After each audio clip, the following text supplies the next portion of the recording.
Mes bien-aimés dans le Seigneur, que la grâce et la paix de notre Seigneur et Sauveur Jésus-Christ soient avec vous tous. Amen. Et nous profitons de cette même rubrique pour saluer tous ceux et celles qui nous suivent. Et disons que sur les réseaux sociaux, les internautes, que le Seigneur vous bénisse. Et nous allons lire Jean chapitre 14, verset 1 à 4, qui est la portion de l'Écriture pour notre message d'aujourd'hui.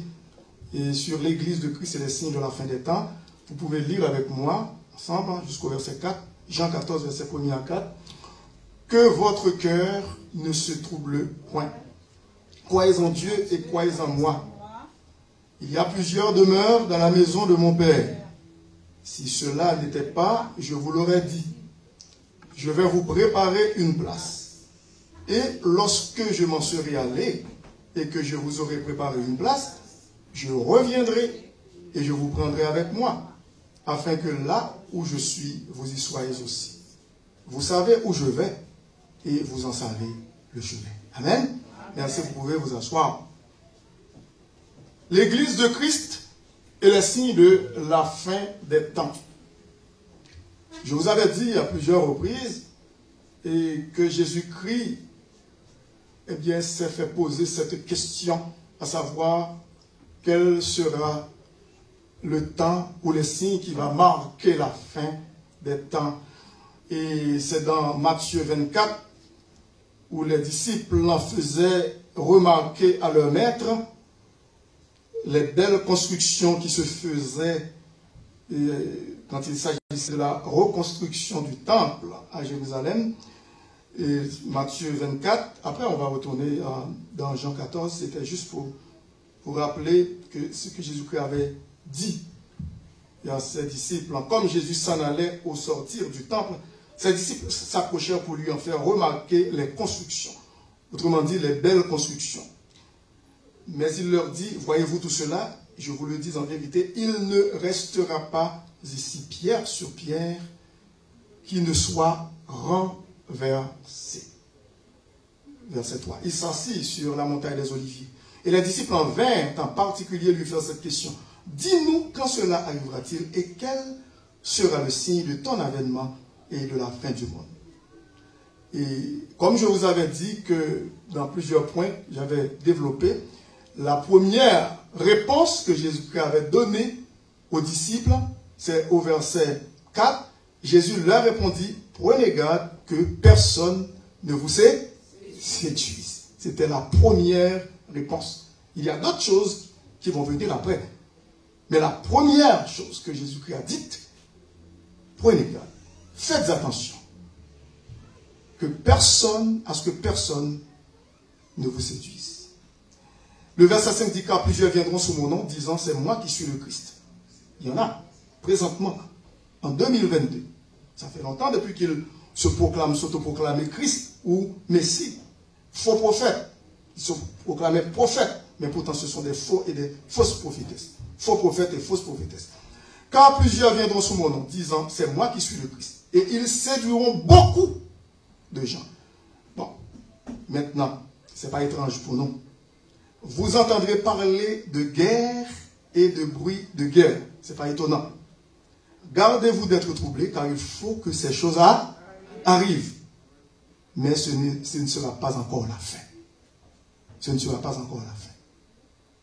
Nous n'avons pas besoin d'être troublés. Une nation s'élèvera contre une nation. C'est ce qui arrive présentement. Là. Qui fait la manchette. Là. Ça fait depuis longtemps aussi. Et un royaume contre un royaume. Des envahisseurs qui envahissent d'autres pays. Et il y aura en divers lieux des famines. Oui. Et des tremblements de terre. Tremblements de terre. Des séismes. Écoutez-vous bien. Jésus-Christ dit au verset 8, tout cela ne sera que, comment? Que le commencement des douleurs. Le commencement. Ce n'est pas encore, comment dirais-je, la tsunami comme on pensait. C'est le commencement des douleurs. Donc, dans Jean 14, verset 1er à 4, vous pouvez lire tout le chapitre chez vous, il n'y a pas de problème. Jésus-Christ dit à ses disciples de ne pas être troublés. Pas question d'être troublés pour les choses qui vont arriver. Que votre cœur ne se trouble point. Croyez en Dieu et croyez en moi. Jésus-Christ a expliqué en long et en détail qu'il y a dans la maison de son Père beaucoup de places. Il y a beaucoup de places, des places en masse, beaucoup de demeures, plusieurs. Et il a dit, si cela n'était pas, je n'aurais pas raison pour vous le dire. Parce que je ne suis pas un menteur, dit Jésus. C'est vrai ce que je vous dis. Si cela n'était pas, je vous l'aurais dit, je vous aurais dit que ce n'est pas vrai. Je vais vous préparer une place. Et lorsque je m'en serai allé et que je vous aurai préparé une place, je reviendrai. Et je vous prendrai avec moi, son épouse, l'Église, afin que là où je suis, vous y soyez aussi. Vous savez où je vais et vous en savez le chemin. Amen. Est-ce que vous connaissez le chemin? Oui. Maintenant, il y a quelque chose que je veux vous parler aujourd'hui, des points sur lesquels je veux m'entretenir avec vous. Tout d'abord, nous avons parlé quelques dimanches de cela sur l'enlèvement de l'Église dans 1 Thessaloniciens chapitre 4. Dimanche dernier, notre frère Jephté vous a parlé dans les thèmes très clairs, très lucides, sur la façon dont nous devons servir notre Maître, notre Dieu, et que nous ayons une même pensée, une même communion, un même esprit pour marcher dans l'humilité. Amen? Amen? Oui. Eh bien, le fait que nous sommes des enfants de Dieu, nous devons savoir tout cela. Mais le grand problème, c'est de mettre ces choses en pratique. C'est ça le problème. Ce n'est pas que nous ne le connaissons pas. Tout enfant de Dieu devrait connaître cela. Oui. Mais le problème, c'est la mise en application de toutes ces choses-là. Et vous savez que ce n'est pas nous, ce n'est pas par nos efforts personnels que nous réussirons à faire ce genre de choses. La mise en pratique de la parole de Dieu. Mais c'est par l'assistance du Saint-Esprit. D'ailleurs, Jésus-Christ l'a dit dans Jean 15,5, sans moi, vous ne pouvez rien faire. Aucun chrétien ne peut prétendre qu'il peut marcher de victoire en victoire sans l'aide du Saint-Esprit. Aucun chrétien sur la terre. Personne. Ça prend l'aide de Dieu, le secours d'en haut. L'assistance du Saint-Esprit pour marcher de triomphe en triomphe, de victoire en victoire. Et c'est pour cette raison que l'apôtre Paul pouvait dire dans Philippiens 4,13, je puis tout par celui qui me fortifie. Et surtout dans ce temps-ci, en ce temps-ci, où le diable a fait rage, parce qu'il sait qu'il a peu de temps. Il ne lui reste que peu de temps. Il le sait dans l'Apocalypse. Et c'est pour cette raison que, par tous les moyens, il essaie de nous terrasser, de nous faire dévier sur la voie de l'Évangile. Mais Jésus-Christ est là. Heureusement, il est là avec nous. Il dit que votre cœur ne se trouble point. Croyez en Dieu et croyez en moi. Donc, l'enlèvement de l'Église sera fait, bien entendu, avant la grande tribulation.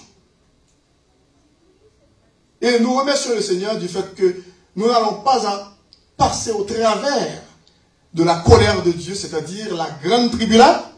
La grande tribulation. Et c'est pour cette raison que j'interpelle.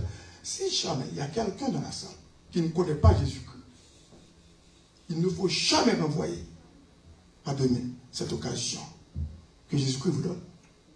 C'est le temps de le recevoir comme votre sauveur et Seigneur personnel. Amen. Amen. Pourquoi? Parce que dès que l'Église sera enlevée, il y aura ce qu'on appelle la grande tribulation. Ça va être, comme je vous ai dit tout le temps, à plusieurs reprises, il y aura un gouvernement mondial qui sera mis en place dans le monde. Il n'y aura pas des présidents dans chaque pays, des premiers ministres partout au Canada, à Washington, un président, en France, à l'Élysée, Macron, ou en Russie, Poutine qui fait la pluie et le beau temps. Non. On aura un seul président, un seul chef d'État. Et ce sont les Nations Unies qui vont se coaliser avec, qui vont se mettre d'accord avec lui pour diriger le monde entier. Et il sera un grand dictateur. Le pire de tous les temps. Le pire de tous les temps. Par contre, il sera un grand orateur. Il sera un grand orateur. Quelqu'un qui parle très bien. Qui peut contenir et soulever la foule, amadouer la foule. Il aura un langage très facile pour capter les gens, les auditeurs. Un grand dictateur. Il va gouverner le monde entier avec l'aval des Nations Unies. Il va faire souffrir le monde entier. Et particulièrement le peuple d'Israël, les Juifs. Il va se mettre en campagne avec les nations pour aller attaquer Israël. La Bible le dit. Ce n'est pas encore là, mais ça va venir. Mais pendant ce temps, nous remercions le Seigneur, mais avec un peu de tristesse pour ces gens qui vont rester en arrière. Nous allons nous réjouir dans la gloire, dans la présence du Seigneur, avant cette période-là qui va prendre place. Et c'est pour cette raison que quiconque n'a pas Jésus-Christ dans sa vie sera obligé de passer au travers de cette époque-là. Ce gouvernement qui va torturer les gens, le monde sera comme une prison, enfermé. On ne peut pas faire n'importe quoi. Il y aura un numéro de 666 qui sera imposé aux gens, d'après Apocalypse. Si vous ne voulez pas à ce moment-là, vous ne pourrez pas manger, acheter, si vous êtes commerçant, vendre, vous ne pouvez pas avoir ce privilège-là. Vous serez, comment dirais-je, comme des villes parias, d'après ce gouvernement. Et vous devrez vous cacher et on va vous traquer. Parce que des policiers sont partout sur la planète pour diriger ce gouvernement.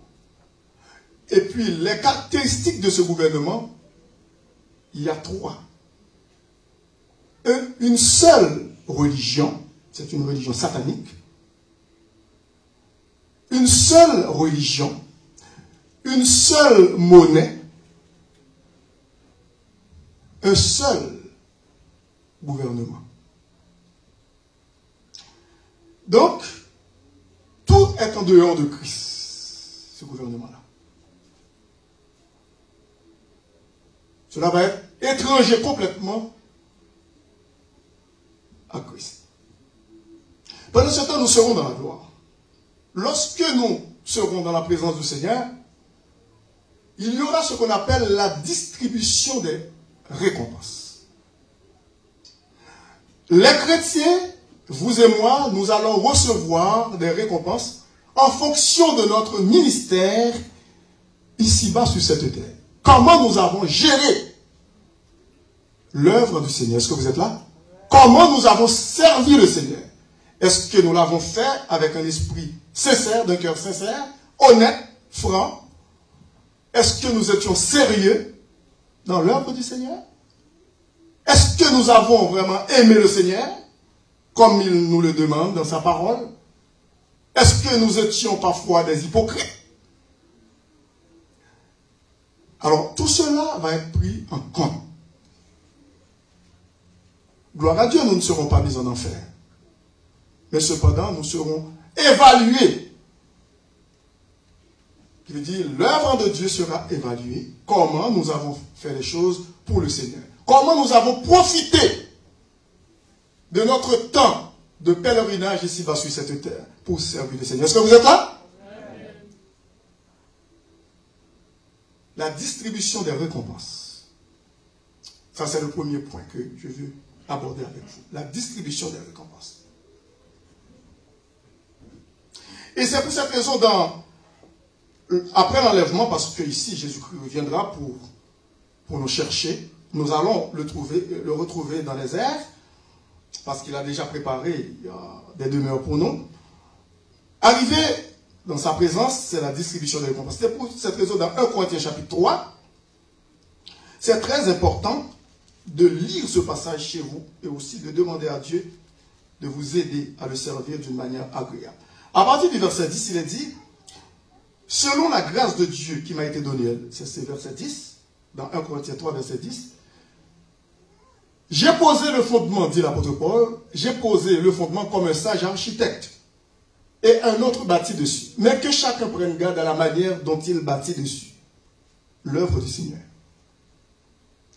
Car personne ne peut poser un autre fondement que celui qui a été posé, savoir Jésus-Christ. Or, si quelqu'un bâtit sur ce fondement avec de l'or, jusqu'à maintenant c'est correct, c'est bon, gloire à Dieu. De l'argent, alléluia, amen. Des pierres précieuses, amen. Du bois, c'est pas bon. Du foin, c'est de la paille. Ça ne peut pas résister à l'épreuve du feu. Du chaume, non plus. L'œuvre de chacun sera manifestée. Amen. Parfois, pendant que nous servons le Seigneur, nous amenons de bonnes choses. Gloire à Dieu. De l'or, de l'argent, des pierres précieuses. Finalement, dans notre folie, on amène le bois, le foin, du chaume. L'œuvre de chacun sera manifestée.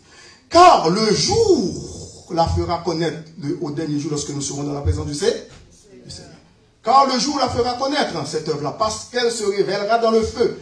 Et le feu éprouvera ce qu'est l'œuvre de chacun.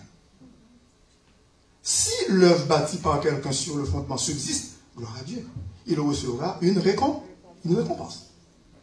Amen. Si l'œuvre de quelqu'un est consumée, en cendres, consumée, il perdra quoi? Sa récompense et non pas son salut. Il sera au ciel, c'est vrai. Mais il y aura beaucoup de pleurs. Mais après, Jésus-Christ va essuyer. C'est pour la dernière fois que nous allons pleurer. Dans un corps glorieux, il va le faire. Le Seigneur va le faire en sorte que nous puissions pleurer dans un corps glorieux. Glorifié. Parce qu'il est tout puissant. Mais après, il n'y aura plus de pleurs. Si l'œuvre de quelqu'un est consumée, c'est-à-dire par le feu, il perdra sa récompense. Pour lui, il sera sauvé, mais comme au travers du feu. Voilà. Il faut faire très attention.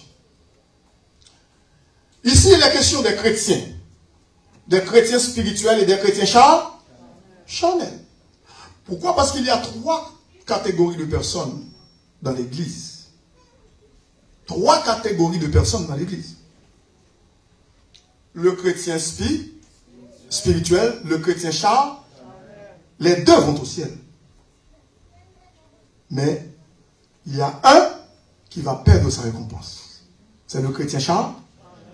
Et puis l'homme naturel, qui veut dire celui qui n'a jamais été sauvé. Il est là dans l'Église. Il n'a jamais été sauvé. Il n'a jamais reçu Jésus-Christ dans son cœur comme son sauveur personnel. Pourtant, il est là. Comme les vierges qui sont là, qui se ressemblent avec les autres, 10 vierges. Personne ne peut les découvrir parfois. Ça prend les œuvres, des actions visibles pour qu'on puisse les découvrir. Mais Dieu les voit. Amen. Dieu les voit.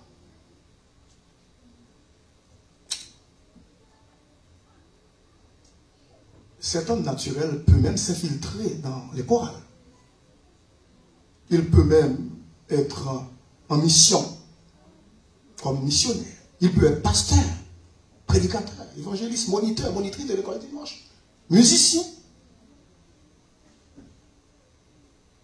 Il peut s'infiltrer au travers des chrétiens. On ne peut pas les mettre dehors, on n'a pas le droit. On ne sait pas grand-chose de ça.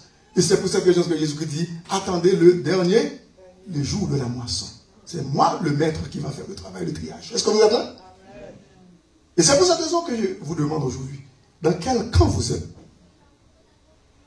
Quand Jésus-Christ va revenir, nous allons être enlevés pour nous emmener dans son royaume, dans son palais éternel, dans son palais de gloire. Dans quel camp vous êtes?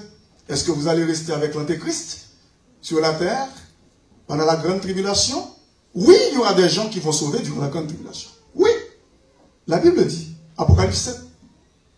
Mais, à quel prix? Ces gens vont souffrir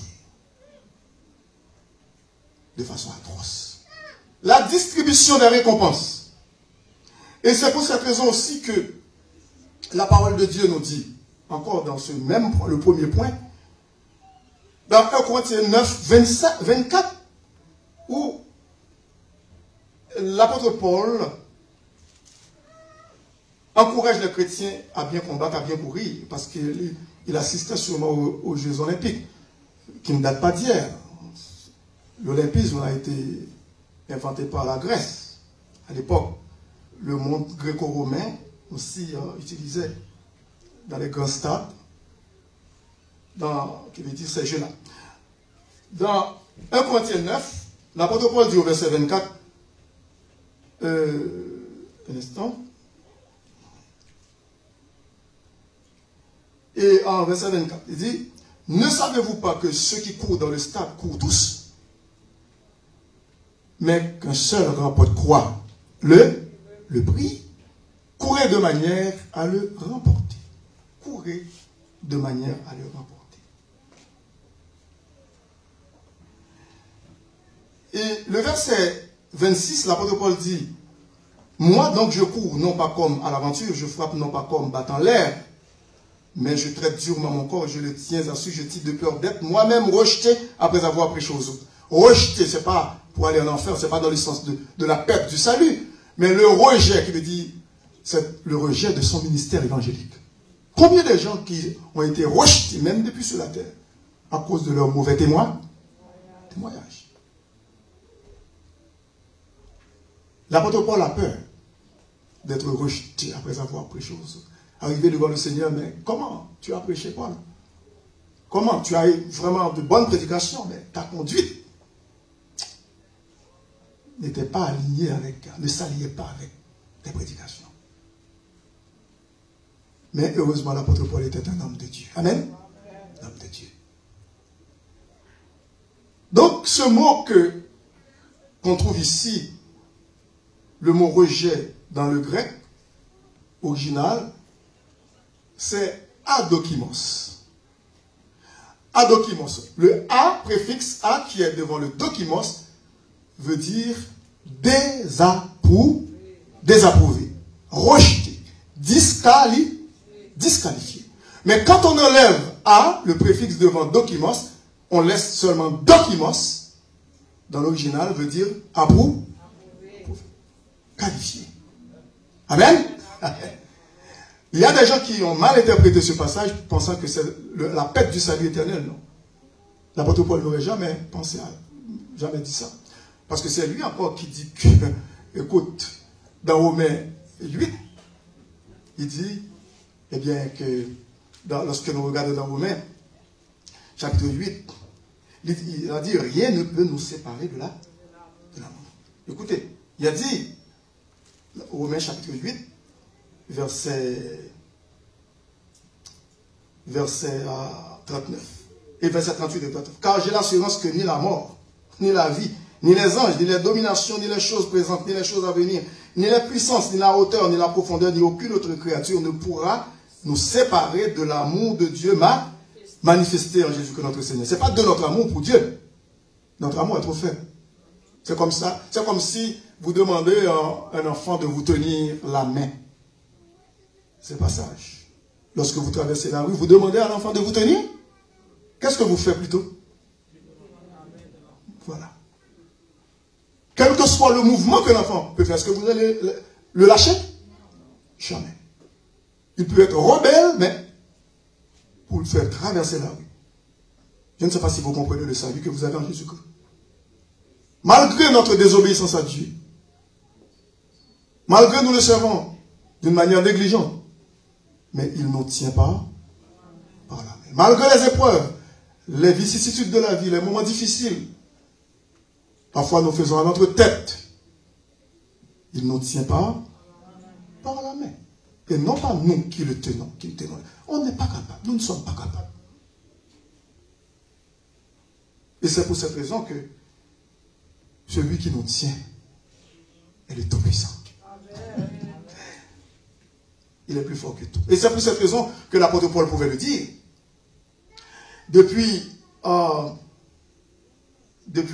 verset, lorsque nous regardons, et au verset 29, dans Romains 8, à partir du verset 28, il dit, nous savons du reste que toutes choses vont pour le bien de ceux qui aiment Dieu, de ceux qui sont appelés selon son dessein. Il dit, car ceux qu'il a connus d'avance, il les a aussi prédestinés. Amen. À être semblable à l'image de son Fils, afin que son Fils fût le premier-né entre plusieurs frères. Et ceux qu'il a prédestinés, il les a aussi une grande vérité. Vérité cathédrale de la parole de Dieu. Nous sommes prédestinés, nous sommes appelés. Et ceux qu'il a appelés, il les a aussi quoi? Justifiés. Amen. Justifiés. Et ceux qu'il a justifiés, il les a aussi quoi? Qu'est-ce que ça veut dire glorifier? Il nous voit déjà quoi? Dans la gloire, dans les cieux. Amen. Oui, il a le scénario de notre vie, le film de notre vie. Satan ne comprend rien de ça. Satan, il n'est pas omniscient. Satan ne comprend rien du plan de Dieu pour nous. Pas plus qu'il ne pouvait pas comprendre le plan de Dieu pour Joseph en Égypte. Il ne pouvait pas. Mais Dieu, il veillait sur nous.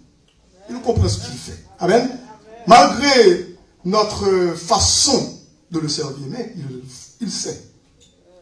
Il va parachever son œuvre dans notre vie. Et c'est pour cette raison que l'apôtre Paul dit rien ne pourra nous séparer de l'amour de Dieu. C'est ce que Satan aimerait, mais c'est bien dommage pour lui. Et lorsque nous regardons dans Éphésiens, chapitre 1er, l'apôtre Paul aussi dit dans Éphésiens chapitre 1er, et il dit au verset 3, béni soit Dieu, le Père de notre Seigneur Jésus-Christ. Merci, ça va vite. Qui nous a bénis de toutes sortes de bénédictions spirituelles dans les lieux célestes, en Christ. Ensuite, en lui, Dieu nous a quoi? Élus avant. Avant la fondation du monde. Est-ce que vous êtes là? Avant la création des anges. Avant la création du ciel et de la terre. Avant la création des océans, la mer, les étoiles, le soleil, la lune, les galaxies. Avant la création de toutes les planètes. Que les hommes, les scientifiques se donnent la peine à la NASA ou partout là, pour aller chercher, s'enquérir, faire des découvertes là-haut. Dieu les permet, il les laisse. Ce sont des petits bambins pour lui. Ils sont ébahis, émerveillés devant, écoute, la création de Dieu. Arrivé dans les cieux.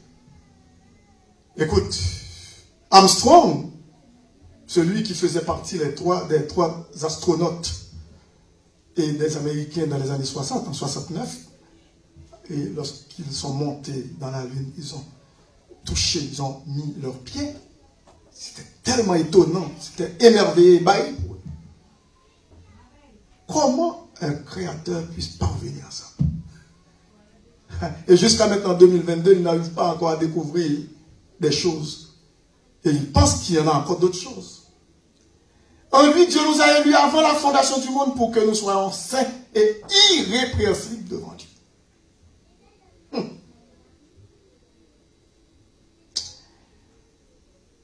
Nous ayons prédestinés dans son amour à être ses enfants d'adoption par Jésus-Christ selon le bon plaisir de sa volonté. Selon le bon plaisir.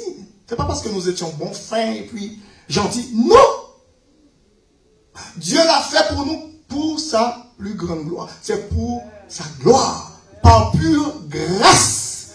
Tout est grâce, comme dit la sœur Gabrielle. J'ai l'habitude de le dire. Tout est grâce.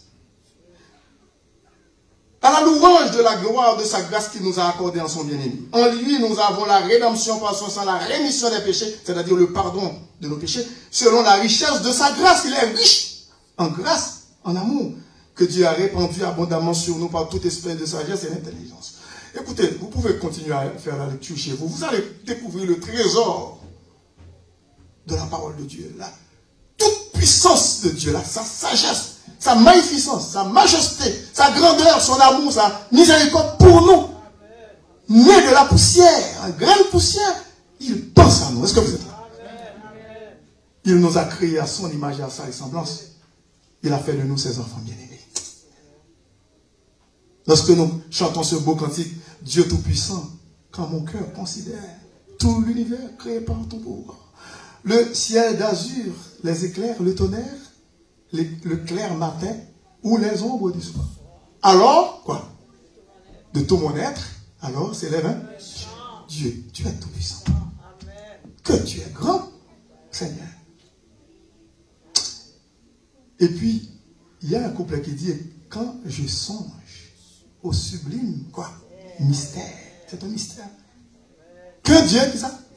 Si grand a pu penser à moi, à Pasteur Lionel Jean, à vous, que son cher fils est devenu mon frère. Jésus-Christ est notre frère. Il est notre sauveur et Seigneur, il est notre rédempteur, il est notre créateur. Et il est aussi devenu notre frère. Amen. Est-ce que vous êtes là? Ah, quel privilège nous sommes en train de jouer en Jésus-Christ. Quelle prérogative. Écoutez, il faut travailler pour recevoir les récompenses. Il ne faut pas jouer avec notre vie spirituelle. Quand nous pensons à toutes ces choses-là. Et c'est pour cette raison que l'apôtre Paul pouvait dire, si Dieu est pour nous, qui sera contre nous? Personne. Mais nous sommes du côté du Seigneur et vous ne voulez pas le servir. Nous ne voulons pas le servir. Oui, parfois nous avons des faiblesses. Oui, parfois ce n'est pas tout le temps que nous sommes en bonne santé spirituelle, nous sommes en pleine forme, spirituellement parlant. Parfois aussi physiquement, moralement et mentalement. Mais il est tout puissant, il est avec nous. Amen. Nous allons nous arrêter au premier point parce qu'il est déjà l'heure pour terminer. Après, nous allons continuer les autres points. Souvenez-vous, la distribution des récompenses. J'ai beaucoup de points pour vous, mais je vais terminer avec le premier point. Vous devez savoir que, il n'est pas sans savoir que le fait que nous servons le Seigneur, toujours est-il, en tant que chrétienne, en tant qu'enfant de Dieu, nous allons être enlevés un jour. C'est inévitable, c'est une réalité. Je n'ai pas encore parlé du salut des âmes durant la grande tribulation, on aura le temps de le faire. Des gens qui seront sauvés durant la grande tribulation. Mais aujourd'hui, il est question des récompenses. Qu'est-ce qui nous motive à servir le Seigneur? Ce n'est pas plus seulement pour les récompenses. Oui, cela peut nous motiver aussi. Mais lorsque nous pensons à l'amour de Dieu pour nous, amen, à l'amour de Dieu pour nous, nous n'étions pas aimables. Nous n'étions pas aimables. Nous avons mérité l'enfer éternel, la mort éternelle. Dans Romains 5, il est dit, car Dieu prouve son amour envers nous, parce que lorsque nous étions encore des pécheurs, Christ est mort pour nous. C'est dans le sens, c'est que ça, au niveau paroxysme, à son apogée, pécheur à son plus haut point, à son point culminant. C'est ça qu'il veut dire. Lorsque nous sommes devenus des pécheurs, Christ est mort pour nous. Je vais faire cette prière avec vous. Surtout les gens qui ne connaissent pas Jésus-Christ, ils peuvent répéter après moi. Les gens qui me suivent sur les réseaux sociaux, ils peuvent répéter cette prière. Seigneur Dieu, je te demande pardon pour mes péchés. Je vivais dans la désobéissance envers toi, dans la rébellion contre toi. Je marchais dans le sentier de la mort. Et j'ai appris dans ta parole que tu as envoyé ton Fils Jésus mourir pour moi sur la croix. Il a versé son sang précieux pour payer la dette de mes péchés, pour me donner la vie éternelle. Seigneur Jésus, je te reçois dans mon cœur aujourd'hui comme mon sauveur et Seigneur personnel. Entre dans ma vie et fais de moi un enfant de Dieu pour l'éternité par ton Saint-Esprit. Merci. Alors, cette prière que vous venez de faire, vous qui n'avez pas encore Jésus-Christ dans votre vie, vous venez de faire une prière du salut. Si vous êtes sincère, sachez que vous êtes devenu enfant de Dieu. Amen. Et ceci pour l'éternité. Et vous serez avec nous dans la gloire. Pour terminer, nous, Père Saint, nous te remercions pour ce moment passé dans ta sainte présence.